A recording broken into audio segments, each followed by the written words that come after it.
يا أيها المزمل قم الليل إلا قليلا نصفه أو انقص منه قليلا أو زد عليه ورتل القرآن ترتيلا إنا سنلقي عليك قولا ثقيلا.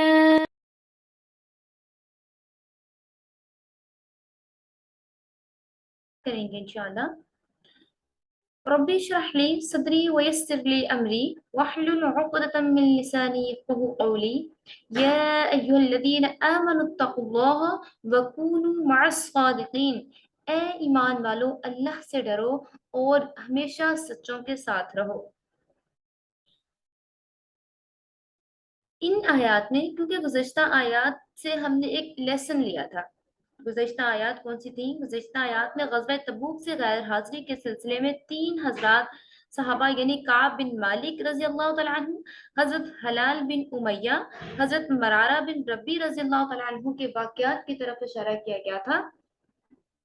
اور ان حضرات کی قبولیت کا بیان ہوا تھا. ان حضرات کو رسول اللہ صلی اللہ علیہ وآلہ وسلم کی خدمت اقدس میں سچ بولنے اور کوئی عذر پیش نہ کرنے کے سبب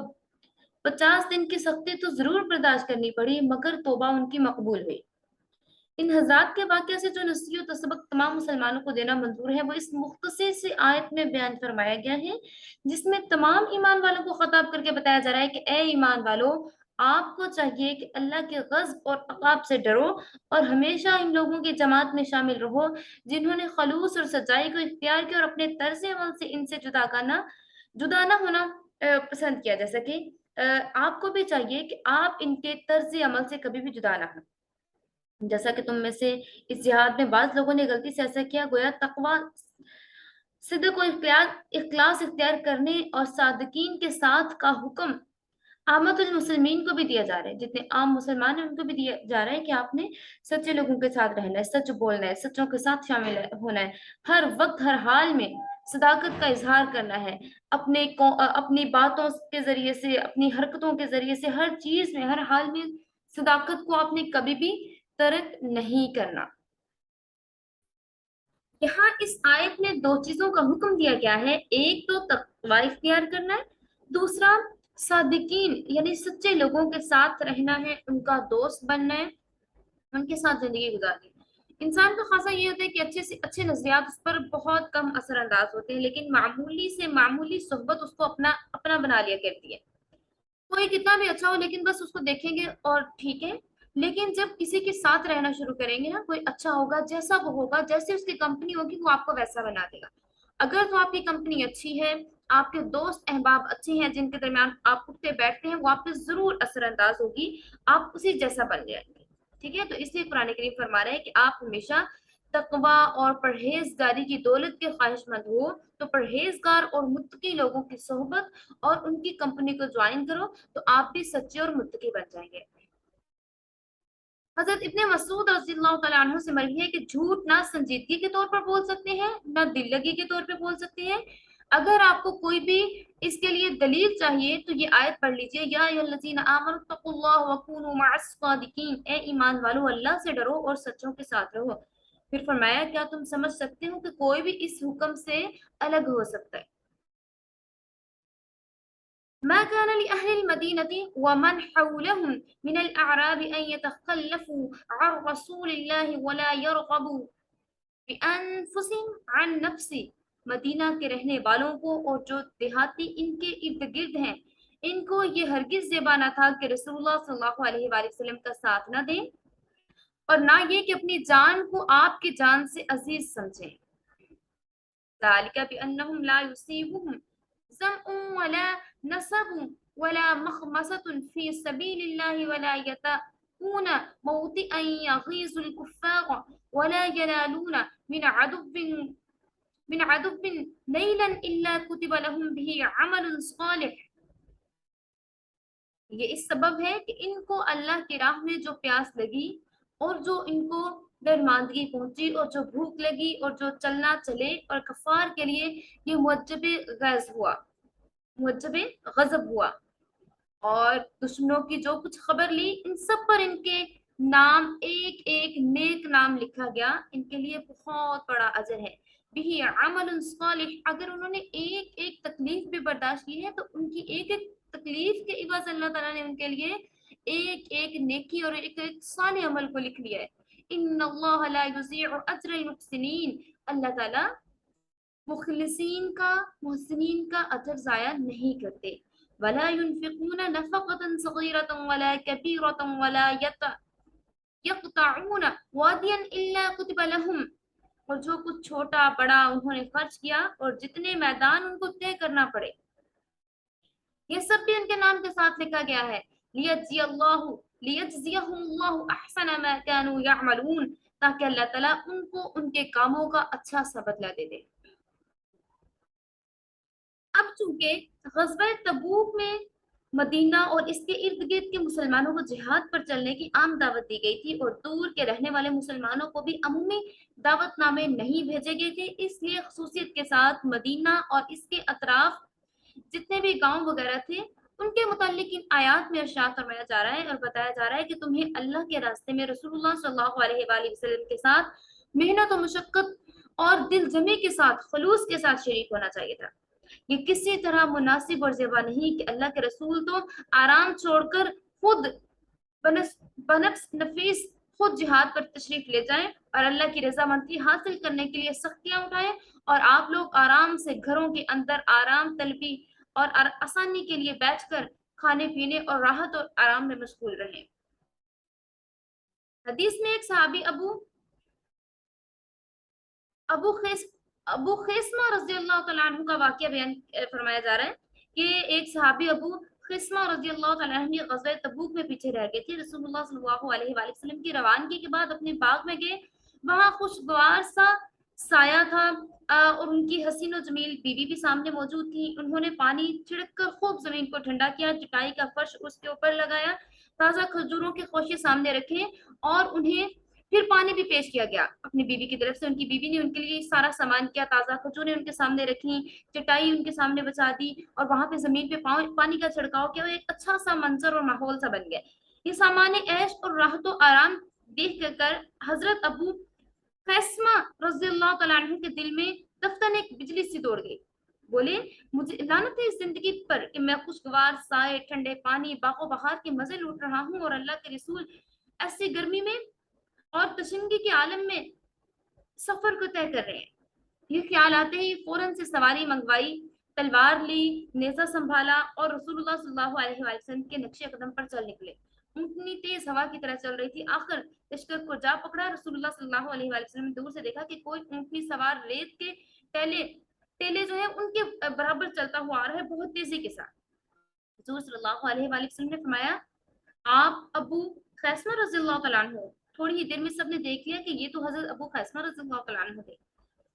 پھر یہی ان لوگوں کے لیے بیان کیا جا رہا ہے کہ دوران سفر جس قسم کی بھی انہیں تکلیف اٹھانی پڑی، بھوک ہو، پیاس ہو، تھکاوٹ ہو، ان کا چلنا ہو، دشمنوں سے مقابلہ ہو یا ان کو نقصان پہنچانا ہو، بہرحال کچھ بھی جو بھی حرکت کریں گے ان کے عوض مزاحت کے لیے نیکی لکھ دی جاتی ہے۔ اور اس میں بعض ایسے ہیں جو کہ ویسے کام کر لیتے ہیں لیکن ثواب کی نیت بھی نہیں ہوتی، لیکن اللہ تعالیٰ کی طرف سے انہیں پھر بھی اجر و ثواب فرمایا جاتا ہے، کیونکہ جہاد جو ہے وہ فی سبیل اللہ عظیم درجہ رکھتا ہے، بہت عظیم درجہ رکھتا ہے کہ اس میں جو بھی آپ کام کریں گے چاہے وہ اختیاری طور پہ کریں یا غیر اختیاری طور پہ کریں، سب پر ہی اللہ تعالیٰ کی طرف سے اجر و ثواب لکھا جاتا ہے۔ حتیٰ کہ جہاد کے گھوڑے کے کودنے اور وہاں پہ اس کے بھاگنے کو بھی پر بھی، اس کو بھگانے کے لیے بھی مجاہد کو اللہ تعالیٰ کی طرف سے اجر ملتا ہے، اس کی نیکی کا اجر ضائع نہیں کیا جاتا۔ ایون اگر جہاد کے گھوڑا ہے اس کی کیئر کی جائے، اس کو نہلایا دھلایا جائے، اس کا بھی اللہ تعالیٰ کی طرف سے اجر و ثواب عطا کیا جاتا ہے۔ اس کے علاوہ مسلمان کو جو بھی خرچ کریں، تھوڑا ہو زیادہ ہو، جو بھی خرچ کریں گے اللہ تعالیٰ کی طرف سے اس کا بھی ثواب دیا جائے گا۔ وما كان المؤمنون، اور نہیں ہے مومن، لینفروا کہ وہ کوچ کریں، کافتن سب کے سب، فلو بس کیوں،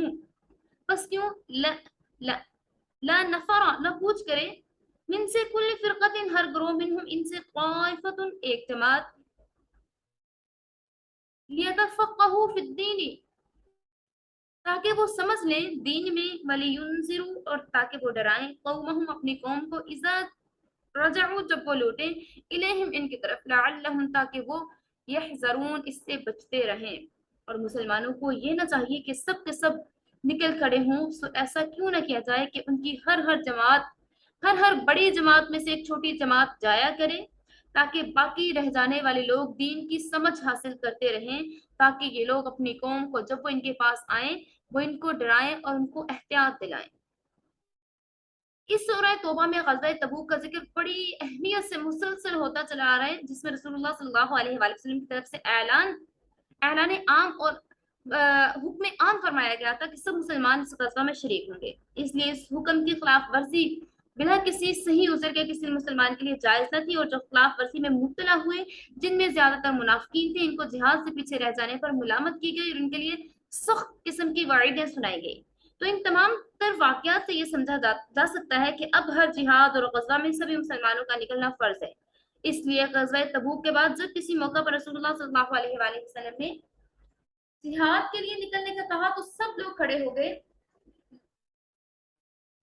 جب بھی کوئی فوجی دستہ بھیجنا چاہا تو سارے کے سارے مسلمان جہاد کے لیے نکل کھڑے ہوئے۔ اس پر یہ آیت مبارکہ نازل ہوئی اور آئندہ کے لیے مستقل ہدایت ہوگی کہ سب کے سب مسلمان شہر خالی کر کے ایک ساتھ نہیں نکل کھڑے ہوں گے، اور فرمایا کہ جیسے یہ جہاد جو ہے وہ فرض عین ہو جائے گا، اس طرح سے اگر سبھی لوگ نکل کھڑے ہوں گے تو یہ فرض عین ہو جائے گا، جیسے کہ غزوہ تبوک میں صورت ہوئی تھی۔ چنانچہ اس آیت میں حکم دیا گیا کہ آئندہ کے لیے نہ ہمیشہ یہ ضروری اور نہ ہی مصلحت ہے کہ سب مسلمان یکدم جہاد کے لیے نکل کھڑے ہوں، یعنی ہر جہاد میں جانا فرض عین نہیں بلکہ فرض علی الکفایہ ہے۔ اس لیے مناسب ہے کہ ہر قبیلے ہر قوم میں سے ایک ایک جماعت جہاد کے لیے نکلے اور باقی لوگ دوسری ضروریات دین میں مشغول رہیں۔ جب کوئی لشکر جہاد کے لیے روانہ ہو اور رسول اللہ صلی اللہ علیہ وآلہ وسلم شہر میں مقیم ہوں تو ایک جماعت کو رسول اللہ صلی اللہ علیہ وآلہ وسلم کی خدمت بابرکت میں رہ کر دین حاصل کرنا ہے اور دین کی سمجھ حاصل کرنا چاہیے، اور مجاہدین کی غیر موجودگی میں جو وحی اور معرفت کی باتیں سنیں ان سے واپسی کے بعد مجاہدین کو خبردار کر دیا کریں، اور جو کچھ انہوں نے لرن کیا ہو مسلمانوں کو اس کے بارے میں بتا دیا کریں۔ اور اگر نبی کریم صلی اللہ علیہ وآلہ وسلم خود بھی جہاد کے لیے تشریف لے جا رہے ہیں تو ہر قوم اور قبیلہ سے جو جماعت آپ کے ہمراہ نکلے حضور صلی اللہ علیہ وآلہ وسلم کی صحبت میں رہ کر دین اور احکام دینیا کے سمجھ حاصل کرے گی، اور واپس آ کر باقی جو قوم ہے انہیں اس کے بارے میں آگاہ کرے گی۔ یہاں پہ ان آیات میں بتایا جا رہا ہے کہ جہاد جو ہے فرض عین نہیں بلکہ فرض علی الکفایہ ہے، اور اس میں پوری کی پوری قوم نہ جائے بلکہ کچھ لوگ پیچھے رہ کے جماعت کے کچھ لوگ پیچھے رہ کے وہاں کے جو کچھ سیکھیں وہ آنے والے لوگوں کو بتائیں، اور تاکہ اپنے گھر بار کا بھی خیال رہے، تاکہ آپ لوگ ان کی بھی حفاظت کر سکیں اور جو جہاد پہ چلے گئے ہیں ان کے گھروں کی بھی حفاظت کر سکیں۔ جب تک جہاد فرض عین نہ ہو جائے فرض کفایہ کے درجے میں ہے، اس وقت تک اولاد کے لیے بغیر ماں باپ کی اجازت کے جہاد میں شریک ہونا جائز نہیں ہے۔ صحیح بخاری میں حضرت عبداللہ بن عمر رضی اللہ تعالیٰ عنہ کی روایت ہے کہ ایک شخص رسول اللہ صلی اللہ علیہ وآلہ وسلم کی خدمت میں حاضر ہوا، شریک جہاد ہونے کی اجازت لینے کے لیے حاضر ہوا۔ حضور صلی اللہ علیہ وآلہ وسلم نے ان سے دریافت کیا کیا آپ نے اپنے والدین سے اجازت لے لی، کیا آپ کے والدین زندہ ہیں؟ تو اس نے کہا ہاں جی میرے والدین زندہ ہیں، بس میں نے ان سے اجازت لے لی۔ تو آپ نے فرمایا بس اب آپ ماں باپ کی خدمت میں رہ کر جہاد کرو، مطلب یہ کہ ان کی خدمت میں تمہیں جہاد کا سارا ثواب مل جائے گا کیونکہ وہ بوڑھے ہیں۔ دوسری روایت میں اس کے ساتھ یہ بھی مذکور ہے کہ اس شخص نے بیان کیا میں اپنے ماں باپ کو روتا ہوا چھوڑ کر آیا ہوں، تو آپ نے فرمایا جاؤ ان کو ہنساؤ جیسا ان کو رلایا ہے، یعنی ان سے جا کر کہہ دو کہ میں آپ کی مرضی کے خلاف جہاد میں نہیں جاؤں گا۔ یا ایھا الذین آمنوا قاتلوا الذین یلونکم من الکفار ولیجدوا فیکم غلظہ، اے ایمان والو ان کفار سے لڑو جو تمہارے آس پاس ہیں، ان کو تمہارے اندر سختی پانا چاہیے۔ وَاعْلَمُوا أَنَّ اللَّهَ مَعَ الْمُتَّقِينَ، اور یقین رکھیے کہ اللہ تعالیٰ متقی لوگوں کے ساتھ ہے۔ اگین یہی بات کر رہے ہیں کہ گزشتہ آیات میں ہم نے کیا پڑھا تھا اور کیا ڈسکس کیا تھا۔ गुज़िश्ता आयात में ये बताया गया था जिहाद फी नफ्सा फर्ज कफाया है, जिसका तकाजा ये है कि कुछ लोग इस फरीजे को अंजाम देंगे और कुछ लोग जो है वो इज्तिमाई तकसीम कार के हसूल पर दीन के दूसरे दीनी कामों, दीनी अहकामात, तालीम और ताल्लुम वगैरह में मसरूफ रहेंगे। अब इस आयत में जिहाद की तरतीब का जिक्र है। ये है कि जिहाद जो है वो कफार के साथ होना चाहिए जो मुसलमानों से करीब तर हों। सबसे पहले जिहाद उन कुफार के साथ होना चाहिए जो मुसलमानों के करीब तर हों। इसके बाद इनके करीब रहने वालों से इस तरह दर्जा बदर्जा जिहाद को वसी करना चाहिए। नबी करीम सल्लल्लाहु अलैहि वसल्लम और खुलफाए राशिदीन ने इसी तरतीब के साथ जिहाद किया। पहले उनके साथ जो उनके करीब थे, फिर उनके साथ जो उनसे थोड़े दूर थे, फिर उनके साथ जो उनसे थोड़े दूर थे। इस तरह करते करते सब लोगों से जिहाद किया। तो इसी तरह से ये भी बताया गया है कि आप लोगों को इस तरह से बिहेव करना है, अपने पहले आसपास से लड़ना है, फिर उससे दूर, फिर उससे दूर, इस तरह। और इसके अलावा आपके अंदर थोड़ी सख्ती पाई जानी चाहिए। ये ना हो कि जो है नॉन मुस्लिम आपको देख के कहें ये तो इनका तो कोई रोब ही नहीं है, इनका तो कोई दबदबा ही नहीं है, इनके इस तरह से ना। तो आज जो एक अमीर होता है या जो जिहाद करने वाले होते हैं उनके अंदर एक किस्म का रोब पाया जाना चाहिए। इसलिए कहा जा रहा है कि आपके अंदर एक किस्म का रोब। फिर आयत में मोमिन मुजाहिदीन की शान बताई जा रही है कि दुश्मनाने दीन और खुदा के मुआवजे में सख्त और शदीद हो जाना चाहिए। नरमी और ढीलापन देखकर दुश्मन उन पे हावी ना हो जाए। इसलिए मुजाहिदीन की शान है कि वो रोब वाले हों और इनमें नरमी और ढीलापन ना हो। फिर एंड पे बताया जा रहा है जान लीजिए अल्लाह ताला मुत्तकीन के साथ हैं, जो कि तकवा इख्तियार करते हैं, अल्लाह ताला उन लोगों के साथ है। وإذا ما أنزلت سورة فمنهم من يقول أيكم زادته हाजिह ईमाना। और जब कोई सूरत नाजिल की जाती तो बाज मुनाफिकीन कहते हैं कि इस सूरत ने तुम में से किसके ईमान में तरक्की दी। फ़अम्मल्लज़ीना आमनू फ़ज़ादतहुम ईमानन वहुम यस्तबशिरून।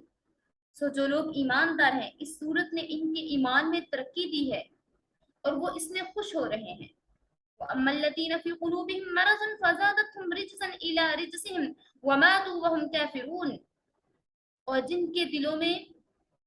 मरज है इस सूरत ने इनकी गंदगी के साथ और गंदगी को बढ़ा दिया और वो इसी हालत कुफर में मर गए। अवला यरौना अन्नहुम युफ्तनून फी कुल्ली आमिन मर्रतन औ मर्रतैनि थुम्मा ला यतूबून वला हुम यذكرون। और क्या इनको नहीं दिखाई दिया कि ये लोग हर साल में एक बार या दो बार किसी न किसी आपस में आफत में फंसते रहते हैं और फिर भी बाज नहीं आती और ना ही ये कुछ समझते हैं। वइज़ा मा उनज़िलत सूरतुन नज़रा बअज़ुहुम इला बअज़ हल यराकुम मिन अहदिन सुम्मा सरफू सरफ़ल्लाहु क़ुलूबहुम बिअन्नहुम क़ौमुन ला यफ़क़हून।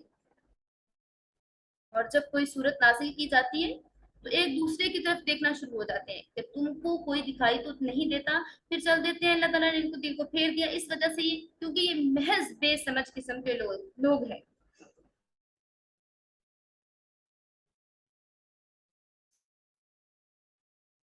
गुज़िश्ता आयत में कफ़ार से जिहाद और क़िताल का हुक्म दिया गया था। और जिहाद और क़िताल का हुक्म दो तरह का होता है, एक तो तलवार के जरिए से, दूसरा बुरहान और हुज्जत के जरिए से। मुनाफिकीन चूंकि बज़ाहिर इस्लाम के बड़े दावेदार थे इसलिए इनके मुकाबले में तलवार से जिहाद का हुक्म न था, लेकिन बुरहानी जिहाद जरूरी था। मुनाफिकीन अपनी बातनी खफासत से अहले ईमान को राह हक से रोकते थे और तरह तरह के शकूक मुसलमानों के दिलों में डालने की कोशिश करते रहते थे। इनके मुकाबले के लिए जब तक इनकी फरेबकारियां जाहिर न कर दी जाएं, जब तक मुसलमानों को इनकी फितने के बारे में इत्तला न दे दी जाए, इस वक्त तक फसाद की जड़ नहीं कर सकती थी। काफिर जो कि खुल्लम खुल्ला इस्लाम के खिलाफ थे, वो तो सबको मालूम था ना कि इनके साथ हमने जिहाद करना है, लेकिन ये लोग जो अंदरूनी तौर पर मुसलमानों की जड़ें काट रहे थे, इनके बारे में बात की जा रही है कि ये लोग अंदरूनी तौर पर मुसलमानों के बारे में मुसलमानों की जड़ें काट रहे थे और ये आयात इनके पोल खोलने के लिए नाजिल हुई।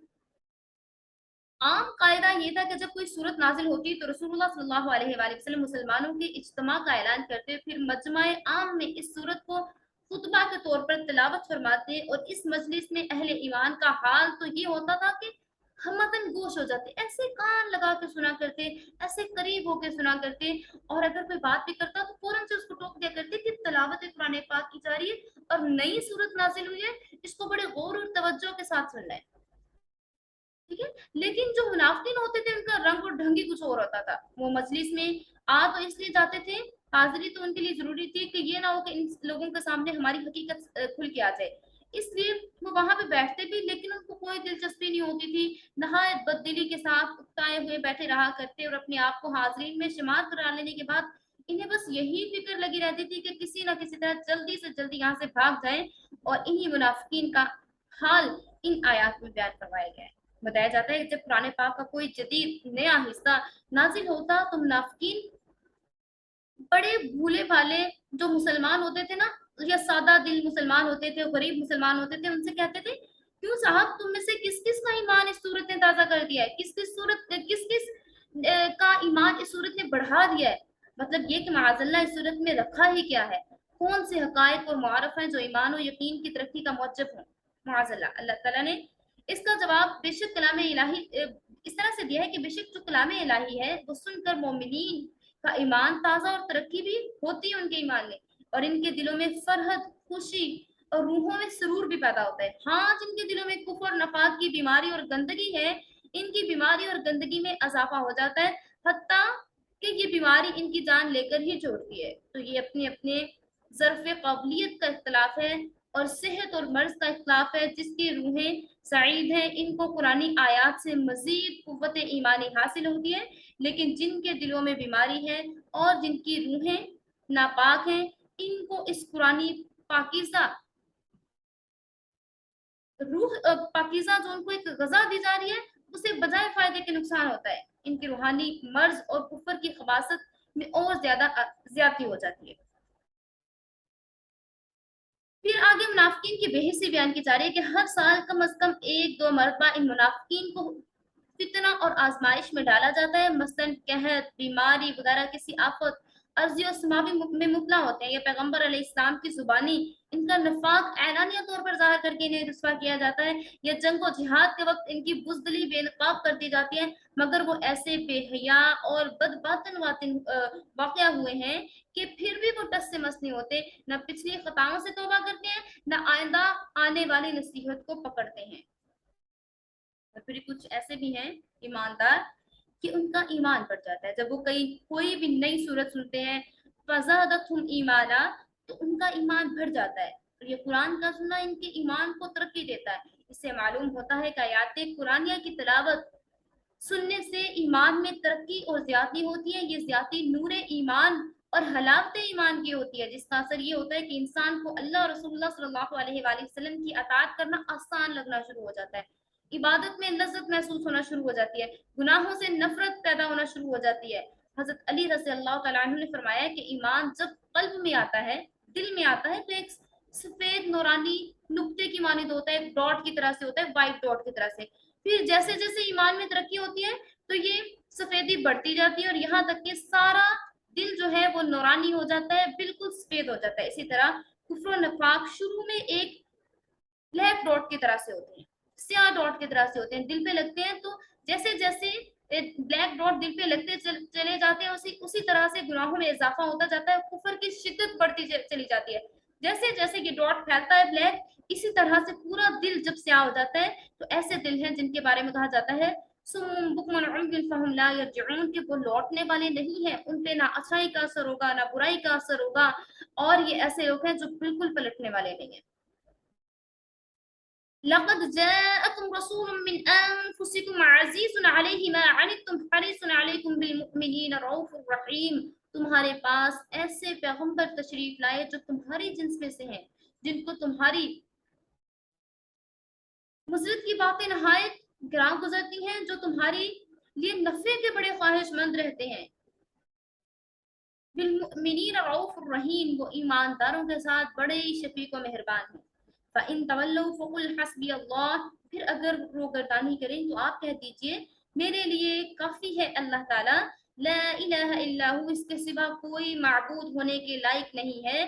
अलैहि तवक्कलतु व हुवा रब्बुल अर्शिल अज़ीम, मैंने उसी पर भरोसा किया और वही है बड़े अर्श का मालिक है। गुज़श्ता आयात में मुनाफ़िकीन की हालत ज़ार बयान की गई थी कि जब पुरानी सूरत नाज़िल होती तो इनके सामने अगर पढ़ी जाती तो इनके फेस पे ऐसे वहशत और नफरत होती कि वहां बैठना भी उन्हें गवारा नहीं होता था। और जो अहले हक थे वो बड़े दिल लगा के इस चीज को सुना करते, इसलिए सूरत के एंड पे इख्तिताम पे रसूलुल्लाह सल्लल्लाहु अलैहि वसल्लम के औसाफ जमीला शफ़क़त को बयान किया जा रहा है, ताकि इस चीज को वाज़ेह किया जा सके कि रसूलुल्लाह सल्लल्लाहु अलैहि वसल्लम ऐसे शफीक मेहरबान रसूल हैं कि वे ऐसे दावतों तबलीग करते हैं कि उनकी दावतों तबलीग की मुद्दत पूरी हो चुकी है। इसके बाद भी अगर ये कुफार और मुनाफिकीन अपनी जिद और अनात पर कायम रहें तो रसूलुल्लाह सल्लल्लाहु अलैहि वसल्लम को तलकीन फरमाई जा रही है, आप अल्लाह पर तवक्कल कीजिए, आप अल्लाह ताला आपकी हिफाजत और नुसरत के लिए काफी है, और मुनाफिकीन के शर से अल्लाह ताला आपकी हिफाजत भी फरमाएगा और आपका निगहबान भी है, और आप इन नुकसान पहुंचाने वालों की जरा बराबर भी परवाह न कीजिए। पहली बात यहाँ पे लक़द जाअकुम यानी यहूदी और ईसाई और दीगर मज़ाहब वाले जिस नबी के मुंतजिर थे, बिलाशुबा यकीनन वो रसूल आ गए, और ये आप पर अल्लाह ताला की तरफ से बहुत बड़ा एहसान है। ऐसी सूरत में अल्लाह के एहसान की कदर यही है कि इसके रसूल का इत्तबा किया जाए, इसके रसूल की अताअत की जाए। दूसरी सिफ्त यहाँ पे बयान की गई है रसूल, यानी तुम्हारे पास रसूल पहुंचे जो कि एक बहुत अजीम शान आली मर्तबा रसूल है, और ये अल्लाह ताला का इंसानियत पर दूसरा बड़ा एहसान है। तीसरी बात अनफुसिकुम मिन अनफुसिकुम, यानी अल्लाह ने तुम पर एहसान किया कि तुम्हारे कौम और मुल्क में से ही अपना रसूल मबऊस फरमाया,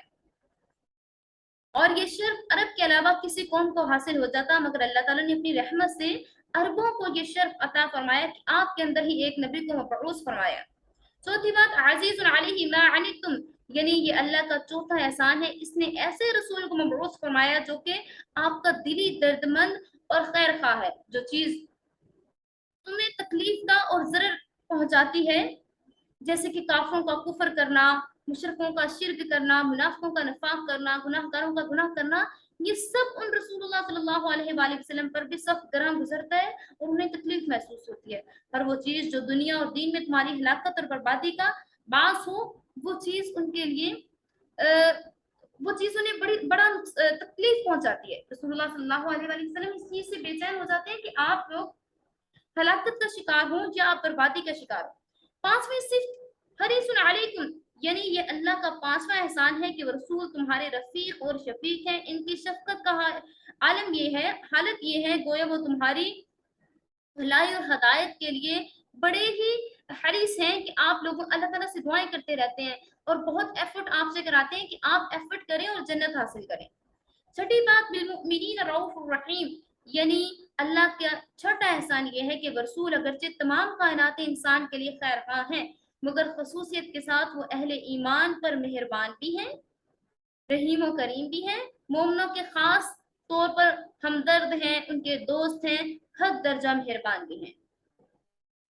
और ये इन एहसानात को बताया जा रहा है कि इंसानों को चाहिए कि ऐसे रसूल की कदर व मंजिलत समझें और आपके हुक्म पर खुशी के साथ आपके साथ चलें। ऐसा शफीक और मेहरबान रसूल अल्लाह ताला ने आपके दरमियान में नाजिल फरमा दिया, लेकिन आप कमाल दर्जे के बेवकूफ़ हैं और इंतहाई आप हमाकत वाले हैं कि अगर आप उनकी कदर नहीं करते। मुफस्सिरीन ने लिखा है कि सूरत के आखिर में ये चैप्टर इसलिए लाया गया कि पूरी सूरत में कफ़ार से बरात कता तल्लुक किताल जिहाद का जिक्र था, जो दावते इल्लाह की सूरत आखिरी तौर पर दिया गया कि आपको चाहिए कि रसूलुल्लाह सल्लल्लाहु अलैहि वसल्लम की अताअत करें। ये ऐसे पैगंबर हैं जो कि शफीक हैं, मेहरबान हैं, हमदर्द हैं, खैर खा हैं, दोस्त हैं, और वो आपको अल्लाह की तरफ बुलाते हैं। आप भी अल्लाह ताला की तरफ आ जाइए, क्योंकि वो रब्बुल अर्शिल अज़ीम है, वो कुल कायनात का मालिक है। और लास्ट पे बात की जा रही है हस्बी अल्लाहु ला इलाहा इल्ला हुवा अलैहि तवक्कलतु व हुवा रब्बुल अर्शिल अज़ीम। हजरत अबू दरदा रज़ियल्लाहु तआला अन्हु से रवायत है कि जो सुबह शाम 7-7 मर्तबा इस आयत को पढ़ ले, अल्लाह ताला इसके तमाम गम और परेशानियों को अपने पास रख लेता है, मीन्स कि उनके लिए काफी हो जाता है। अल्लाह ताला कहते हैं मैं इस चीज के लिए काफी हो जाऊंगा और आपके तमाम कामों को आसान कर दूंगा। हजरत अभी बिन काब रज़ी अल्लाह तआला अन्हु की रिवायत है के मुताबिक ये सूरह तौबा की आखिरी 2 आयत जिनका यहाँ पे बयान हुआ है कुरान करीम की आखिरी आयत है। इनके बाद कोई आयत नाजिल नहीं हुई और रसूलुल्लाह सल्लल्लाहु अलैहि वसल्लम ने इस दुनिया से पर्दा फरमा लिया और यही कौल हजरत इब्ने अब्बास रज़ी अल्लाह तआला अन्हु का भी है। तो इसने क्या करना है, डेली आपने आफ्टर नमाज फजर एंड आफ्टर नमाज मगरिब आपने 7 मरतबा हस्बी अल्लाहु ला इलाहा इल्ला हु अलैहि तवक्कलतु व हुवा रब्बुल अर्शिल अज़ीम लाजमी पढ़ा करना है। आपके जितने भी मामलात होते हैं अल्लाह ताला उनको अपने जिम्मे ले लेते हैं और बड़े अच्छे तरीके से आपके वो मामलात सॉल्व किए जाते हैं।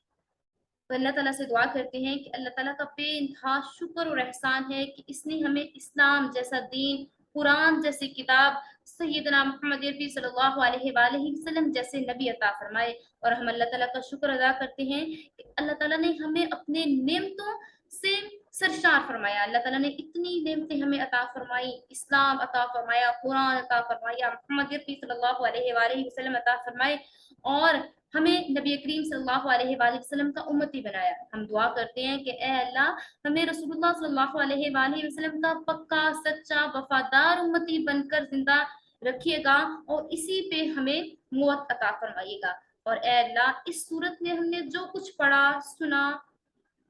लिखा, इस पर हमें अमल करने की तौफीक अता फरमाइएगा और हमें भी जज्बा जिहाद से हमारे दिलों को मामूर फरमा दीजिएगा। वाखिरु दावाना अनिल हम्दुलिल्लाहि रब्बिल आलमीन। आमीन सुम्मा आमीन या रब्बल आलमीन।